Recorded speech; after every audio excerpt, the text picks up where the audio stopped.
Everyone, how are you? This is Jazz and this is Q&A Monday. Welcome to the Intuition for Empowered Living Facebook group. This is the place to be if you want to learn more about your intuition, your intuitive skills, and how to be intuitive in a way that is grounded so that you feel that you're not losing your mind, but rather you're really opening up to the best self that you can be so you can create a life, relationships, business you love without burning out.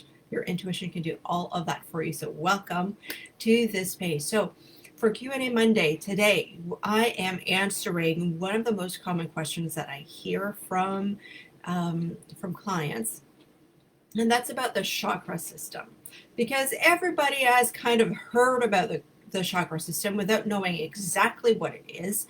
And unfortunately, I find that in so many places, even with healers, there is more fear than grounded knowledge about the chakra system. So today I really want to bust a lot of myths about the chakra system, because when I train my clients, I train them with the highest level of ethics and grounded information as possible. And it's the biggest pet peeve for me when healers are just reciting some information that they heard or that they feel, and it's kind of not right. And a lot of healers, because they come from a kind of a broken background, a background of fear, they bring that fear into that spiritual practice because they haven't worked on their own stuff before helping others. And that's okay because we're human, but you have to be aware of your blinders. You have to be aware of the fear. So that's like one of my biggest pet peeves.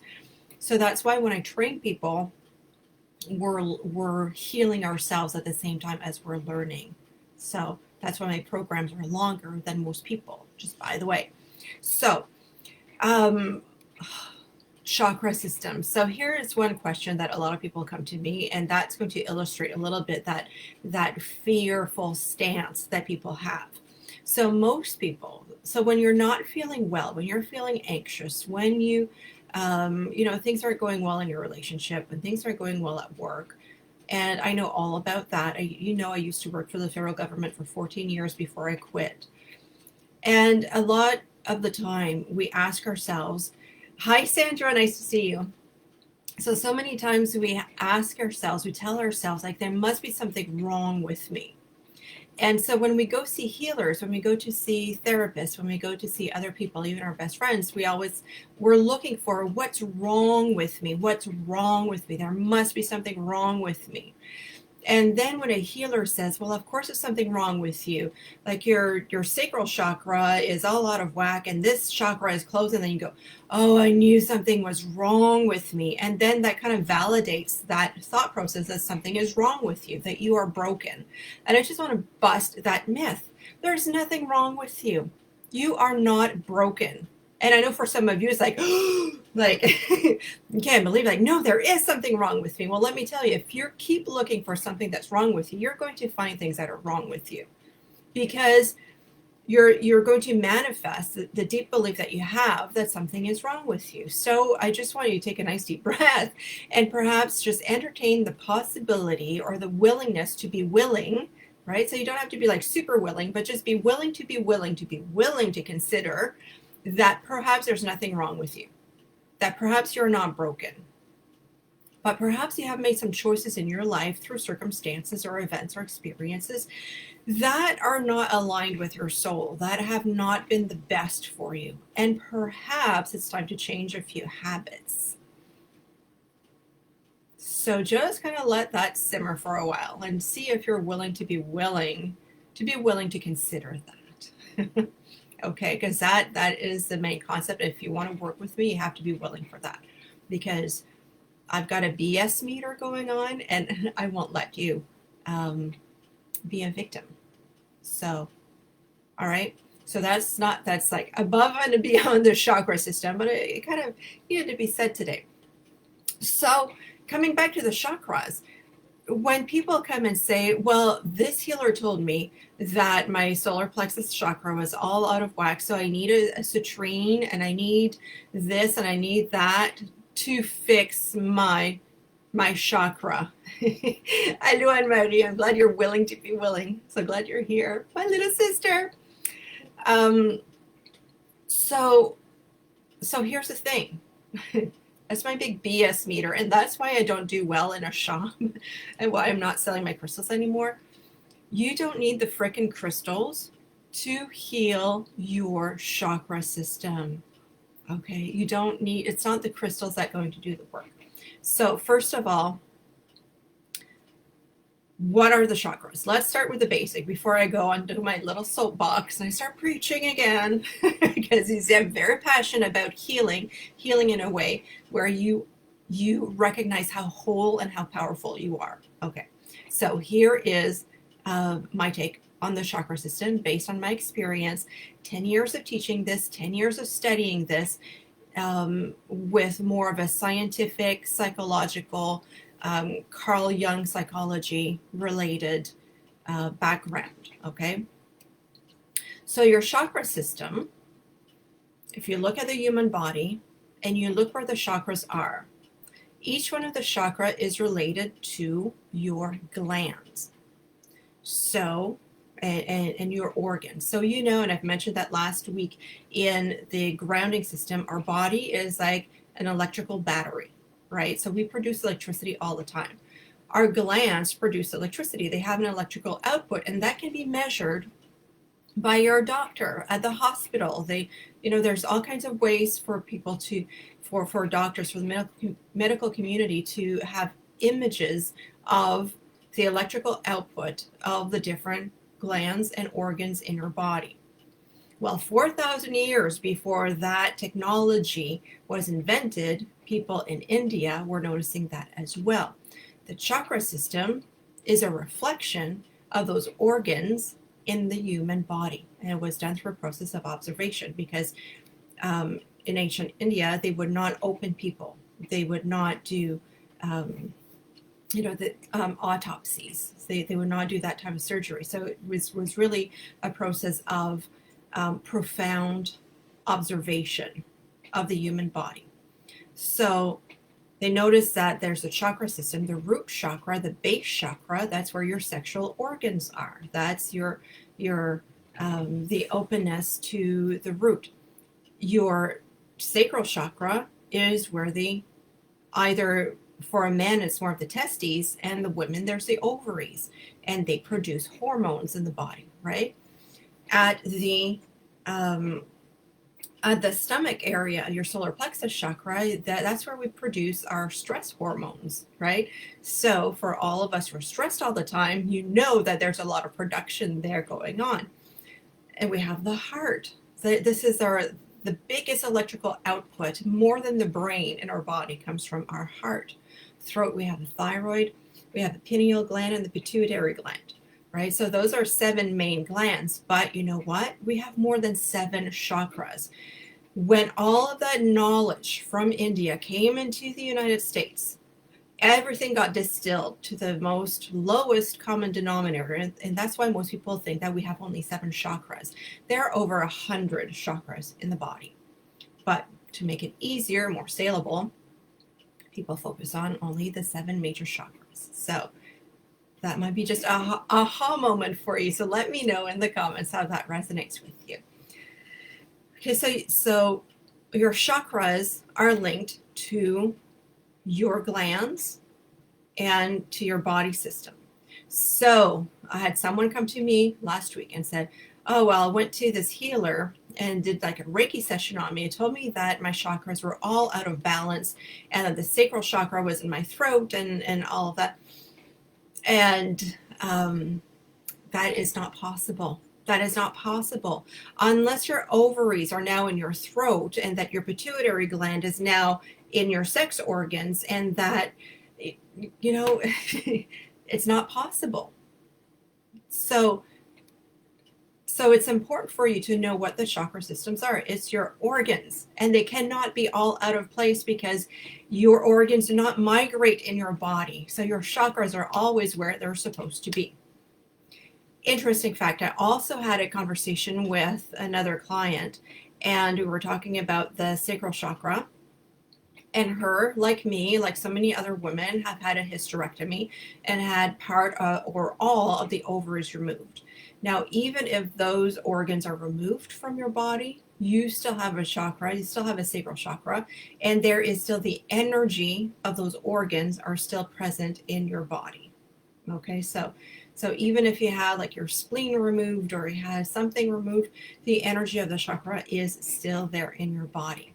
Okay, so you're with me on that. Your chakra system cannot be all out of place and all jumbled in. So got that? If you can give me a thumbs up, just to make sure that that concept is understood to start with.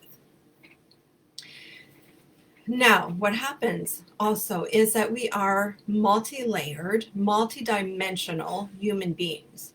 So there is what is happening at the physical level of our body, and then we have the emotional level, the intellectual level, and the spiritual level of our body. So we're a complex eggshell with several layers of who we are. Now, what happens sometimes, hello, Anne-Marie. So what happens sometimes is that, so the chakras are not all out of place, or chakras are where they're supposed to be. But sometimes we're taught, or we have life experiences where we have really, really strong emotions. And those emotions come from different chakras, because every one of those organs, they influence how we feel. They influence our emotions. For instance, your adrenal glands that are in the solar plexus chakra, they produce stress, right? And for so many of us, we have that stress response all the time. Like we're always on edge and always, so many people are anxious all the time that's an overactive adrenal gland, right? It's just going all the time as if, that tiger is always pursuing you. There's always danger, always danger. So your solar plexus might always say danger, danger, danger. And that for you might mean I'm always in a situation of danger, and therefore I must put my armor on and be very defensive about who I am. Or it might mean for you, I'm always in danger, therefore I must make myself small so people don't notice me. So your solar plexus system is still overactive, but the beliefs you have about your stress level, about your safety, that makes a difference, right? So you have the physical level that is acting in a certain way, then there's the emotional level, and then there's a belief. So when I work on healing with people, it's on all of those levels of the chakras, and you must realize that sometimes, yes, it might feel that root chakra issues are at your heart, but it's not because your heart is out of balance, or it's not because your heart is not at the right place. Your heart is where your heart is. That doesn't change. But perhaps there are feelings of safety, of security, boundary issues that you have not addressed. And that influences the proper functioning of the chakra. And that's what we're looking at, is the proper functioning of the chakra. And it's just like, sometimes we need to go to the physio because we've forgotten how to use our muscles properly, or perhaps we've had an accident or an injury and then our muscles don't work properly, so we need to rehabilitate the muscles. So think of that. Same thing for the chakra. Sometimes we have to rehabilitate how we think and how we feel in our chakra system, right? So if you go see the physio because your elbow has been injured, you won't say, well, your elbow is functioning like a hip, and so you're all out of place in your body. No, it's still your elbow, right? So your heart is still your heart, your solar plexus is still your solar plexus. And there's like 100 and some other chakra systems that are functioning in your body. In Reiki, there's also the chakra in our hands. There's also the chakra in our feet. And there are a few chakras that are above and below our bodies as well, because we are more than our physical body. We're spiritual souls having a human experience. We are more than this physical shell. So that is kind of the gist that I want to share with you, that Your chakras are always in place. Your chakra is always functioning. It is your emotions, your beliefs, your brain, your experiences that influence the proper functioning of your chakra system. And so when you work with me on coaching or healing, we're looking at your chakra system from that multi-layered functional perspective. So the way that I work is grounded in love, grounded in your wholeness, grounded in there's nothing wrong with you, but we need sometimes to rehabilitate or to change your belief system because they're not optimal for you. So we work to bring you back into that optimal alignment. I'm not working out of fear. And I really hope that if you're living in fear that something is wrong with you, that you're all out of balance, that the world is going to end, that, there's that drama thing. Good. Of course, that's a chakra belief. But I hope that at least you can kind of clue into where other healers, consciously or unconsciously, might be stringing you along because it's so much easier to sell you a crystal than to coach you through changing your belief system. Make sense? So crystals, I love crystals. I love them. I work with them. But as I've mentioned before, crystals, essential oils, they are tools to help you into that alignment. They are not the end of, the end all, fit all, everything. You are the one aligning yourself. So you need to take responsibility for your own well-being. And that is sometimes the most difficult thing because we don't want to take responsibility. How many times have I received clients or how many times have I been in therapy myself saying, just fix me? And that is not my role for you. And it is not the role of my coaches or my therapists for me as well. We realign ourselves. But sometimes we need some coaching because we can't see. We can't see for ourselves how we get into our own way.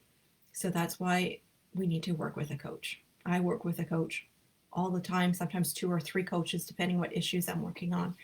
Don't do it alone. Don't do it alone.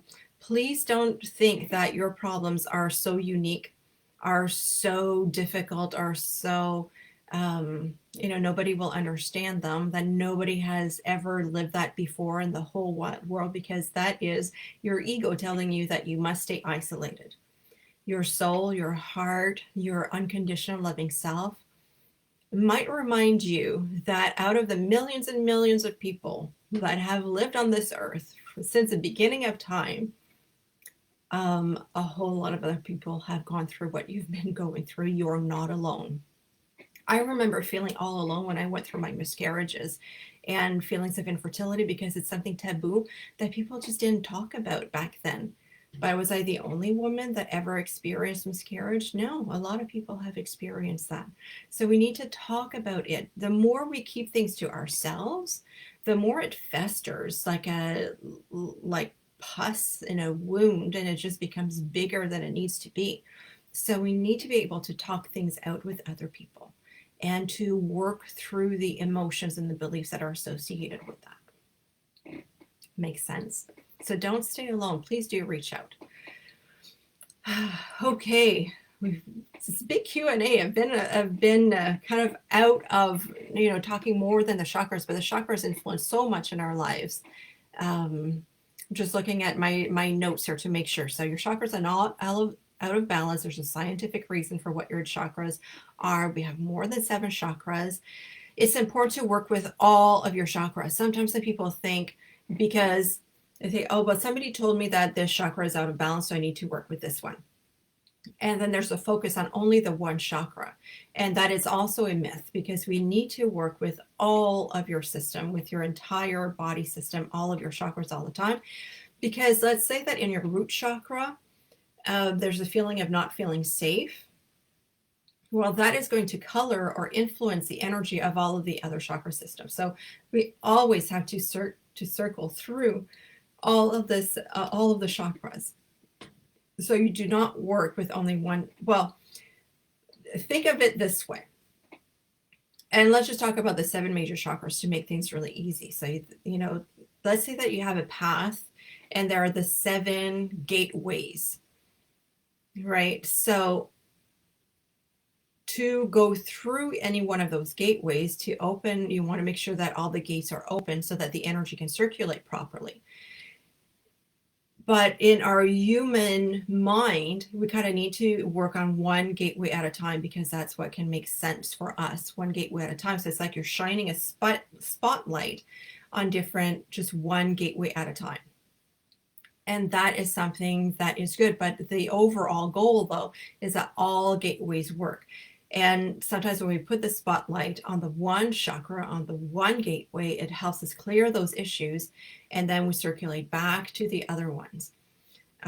But we can't have the spotlight on only the one gateway all the time, because then the other ones, you know, if you think of it of gateways, and I'm seeing like iron gates, well, they can become rusty and they can become, you know, you might have leaves and debris and vines crowding those gateways, and then they will stop working. So you do shine the spotlight on the one chakra at a time, on the one gateway at a time, but we have to work on all of them all the time so the energy circulates well. Another myth that I want to bust is if you want to become more intuitive, you work only on your third eye chakra. That is another big myth I want to bust for you. No, you don't. You don't work on the third eye chakra to become more intuitive.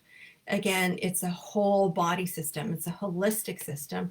And too many people try to open up the third eye chakra without their foundation first. You need your foundation, and your foundation is in your root chakra and your sacral chakra. You need to be able to feel safe. A lot of people fear their intuition. So you need to be able to feel safe first. You need to be able to connect to your intuition, to your imagination, your creativity, because intuition is linked to creativity. And you need to be able to handle the power and the responsibility that comes with more intuition. Because with more freedom comes more responsibility. You cannot escape that equation. So with more freedom comes more responsibility. And that is in the solar plexus chakra. So again, you want to become more intuitive? Let's work on all the chakras, not just your third eye. You can't, you will feel like you're going insane if you don't. You will feel like you're losing your mind if you don't. And you will feel disassociating if you don't. So if you want to become more intuitive, start with your root chakra. All right.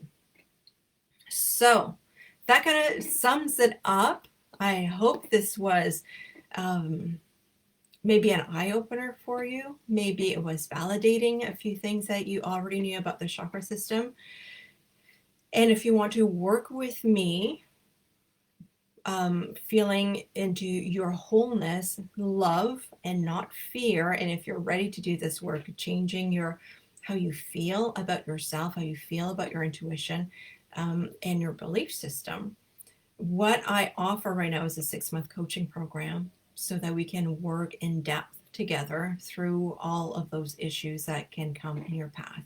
So if you're interested in working with me, I do have 2 spots available for coaching.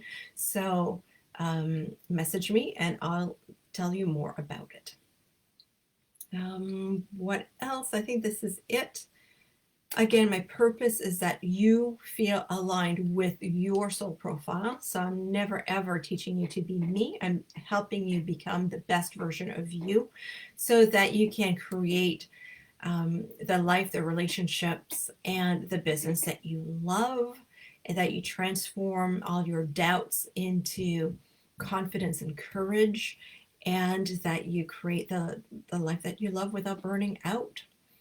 So if you have any other questions for the Q&A Mondays, you can put that in the comments or send me a quick email or direct message, and I'll answer your questions either in the comment field or in the next Q&A Monday next week at noon. See you then, and big love from my heart to yours. Bye for now.